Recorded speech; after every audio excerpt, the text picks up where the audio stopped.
जय श्री कृष्णा। आज मैं श्री कृष्ण की और सुदामा की एक कहानी सुनाने जा रही हूँ। जब श्री कृष्ण अपने मित्र की गरीबी मिटाई, वो सच्ची कहानी। क्या सच्ची दोस्ती समय और हालात से ऊपर होती है? क्या भगवान सच में अपने भक्तों को दर्द समझते हैं? आज की कहानी आप लोग को रुला भी देगी और सिखाएगी भी। बहुत समय पहले की बात है। कृष्णा और उनके बचपन के मित्र सुदामा साथ में ही गुरुकुल में पढ़ते थे।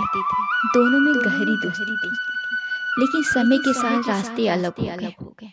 जैसे आज के समय में भी हम स्कूल जाते हैं, पढ़ते हैं, दोस्त बनते हैं और फिर दूर भी हो जाते हैं। कभी कभी हम लोग एक दूसरे से नहीं भी मिलते या फिर मिल भी जाते हैं। ऐसा ही कुछ तब भी था भगवान और भक्ति के बीच में। श्री कृष्ण बन गए द्वारका के राजा और सुदामा रह गए एक गरीब ब्राह्मण। सुदामा की हालत बहुत खराब थी। गरीबी और संघर्ष उनको बहुत मिल रहा था। घर में खाने को भी कुछ नहीं था। उनकी पत्नी ने कहा, आपके जो मित्र हैं श्री कृष्ण, उनसे मदद मांगिए। पहले तो सुदामा ने मना किया। दोस्ती में कभी स्वार्थ नहीं होना चाहिए। लेकिन आखिरकार पति के कहने पर वो द्वारका जाने को तैयार हो गए। छोटा सा उपहार के लिए सोचने लगे। घर में देने के लिए तो कुछ भी नहीं था, तो उनकी पत्नी ने थोड़े से चिवड़ा या पोहा उन्हें बांध दिया। सुदामा सोच रहे थे, इतना छोटा सा उपहार मैं कृष्ण को कैसे दूंगा। जब सुदामा द्वारका पहुंचे तो वहाँ एक भव्यता देखकर डर गए। लेकिन जैसे ही कृष्णा को पता चला कि उनका मित्र आया है, वो नंगे पैर दौड़ते हुए आए।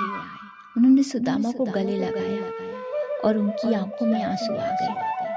सुदामा की ऐसी हालत देखकर उनके मन में सच्ची दोस्ती का जो भाव था वो कृष्ण की आंखों से झलक रहा था। श्री कृष्ण ने सुदामा के पैर धोए, उन्हें अपने सिंहासन पर बैठाया। सुदामा शर्मिंदगी की वजह से सर नीचे किए वे अपना छोटा सा उपहार छिपाए जा रहे थे। लेकिन कृष्ण ने वो पोटली खुद छीन ली और बड़े प्रेम से उन्हें खाने लगे। चमत्कार तब हुआ जब सुदामा बिना कुछ मांगे वापस लौट गए। लेकिन जब वो अपने घर पहुंचे तो देखा उनकी झोपड़ी एक सुंदर महल में बदल चुकी थी। उनकी गरीबी खत्म हो चुकी थी। सुदामा समझ गए भगवान को कुछ मांगने की जरूरत नहीं होती है, वो तो दिल की भावना समझते हैं। बस उनके दरवाजे पे जाकर सिर्फ आवाज देनी होती है, मदद मांगनी होती है। भगवान जानते हैं कि हमें क्या चाहिए, लेकिन जब तक हम भी भगवान से नहीं कुछ कहेंगे तो भगवान कैसे सुनेंगे। कुछ ऐसी ही कहानी हमें यही शिक्षा देती है। सच्ची दोस्ती कभी बदलती नहीं। भगवान को दिखावा नहीं, सच्चा दिल चाहिए। बिना मांगे वो सब दे देते हैं। अगर भावना सच्ची है तो भगवान को बताने की जरूरत ही नहीं पड़ेगी, वो खुद सब समझ जाते हैं।